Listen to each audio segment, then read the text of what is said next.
안녕하세요. 딥다이브입니다. 와, 최근 두산 에너빌리티 주가 정말 드라마틱했죠. 네, 맞아요.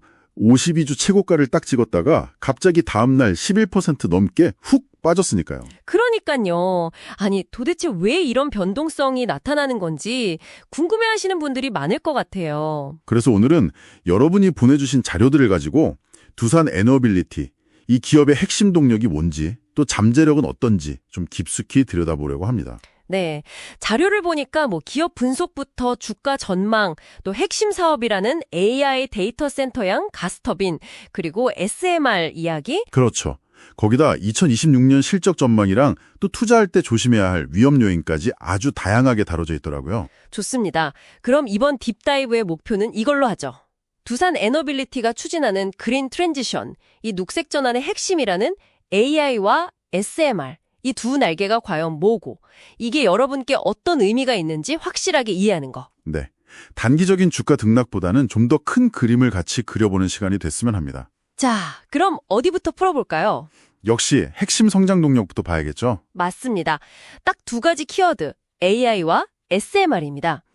첫 번째는 AI 데이터 센터 때문에 전력 수요가 폭발적으로 늘면서 미국 빅테크 기업의 가스터빈을 공급하게 된 거, 이게 크고요. 아, 그 뉴스 있었죠. 네. 그리고 두 번째는 이제 차세대 에너지원으로 주목받는 SMR, 소형 모듈 원자로 사업, 특히 뉴스케이라는 회사와의 협력이 강화되고 있다는 점입니다. 그럼 최근 주가 급락은요? 이건 어떻게 봐야 할까요? 그건 기업 자체 문제라기보다는 사실 시장 전체가 좀 충격을 받으면서 같이 좀 과하게 빠진 거 아니냐, 이런 분석이 많아요. 그렇군요. 그럼 AI 데이터 센터 이야기부터 좀 더 파고 들어보죠. 여기가 전력이 엄청나게 필요하다는 건 알겠는데, 왜 하필 두산화 에너빌리티였을까요? 바로 속도입니다, 속도. 이게 정말 흥미로운 지점인데요. 속도요? 네. 미국 빅테크의 가스터빈 수출한 게 왜 중요하냐면 기존의 강자들이 있잖아요. GE나 지멘스 같은 회사들. 그렇죠. 거의 독점하다시피 했죠. 네. 근데 거기는 답기까지 보통 5년 정도 걸린다고 해요. 5년이요? 꽤 기네요. 그런데 두산은 이걸 1년 내 공급 가능하다고 한 거죠. 잠깐만요. 5년 걸릴 걸 1년 안에요? 와.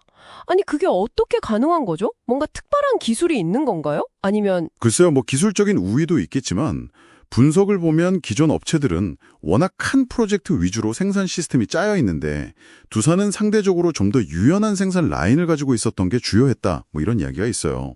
유연성? 네, 그러니까 AI 산업이 원하는 그 속도전에 딱 맞춰줄 수 있는 거의 유일한 대안이었던 셈이죠. 이게 일회성이 아닐 수도 있겠네요, 그럼. 그렇죠.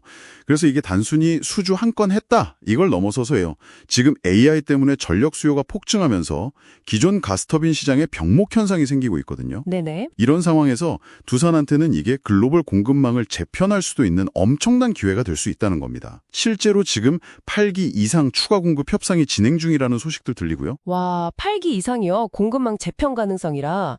이거 정말 흥미로운데요?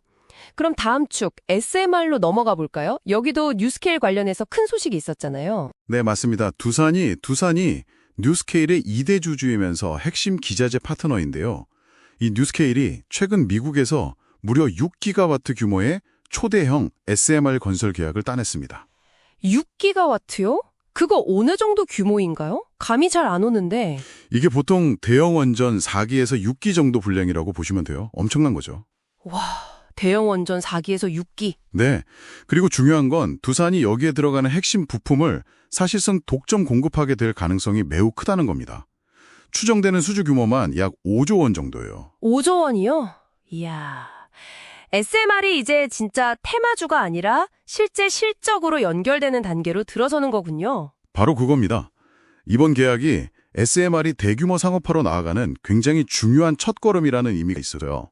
그래서 두산도 이걸 발판으로 SMR계의 TSMC, 그러니까 SMR 위탁 생산, 파운드리 시장의 강자가 되겠다. 그런 비전까지 내놨죠.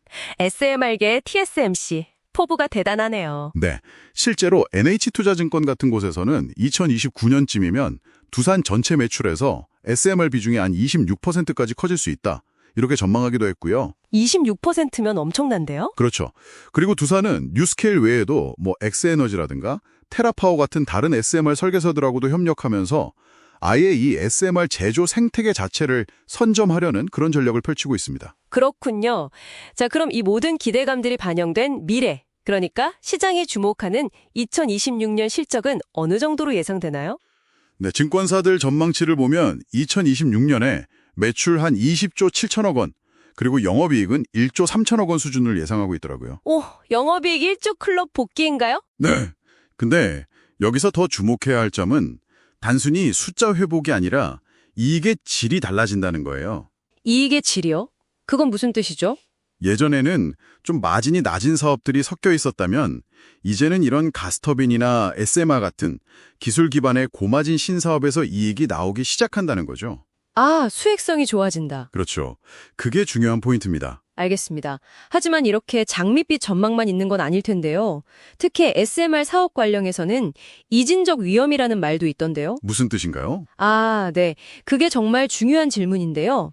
이진적 위험, 그러니까 바이너리 리스크라는 건 성공하면 대박이지만 실패하면 그냥 가치가 거의 없어질 수도 있다. 뭐 이런 의미로 보시면 됩니다. 성공 아니면 실패.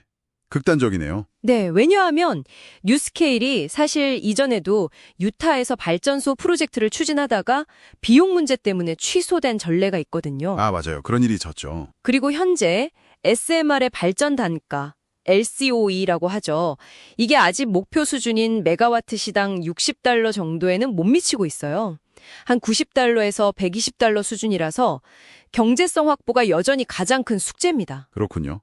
그럼 이번 6GW 프로젝트도 만약에 경제성 문제로 잘 안 풀리면 그렇죠.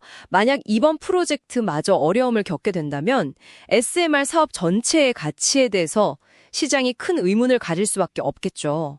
그게 바로 이진적 위험이라는 겁니다. 리스크가 명확하네요. 또 고려할 점이 있을까요? 그리고 이런 대규모 수준은 실제 매출로 잡히기까지 시간이 꽤 걸린다는 점도 생각해야 합니다.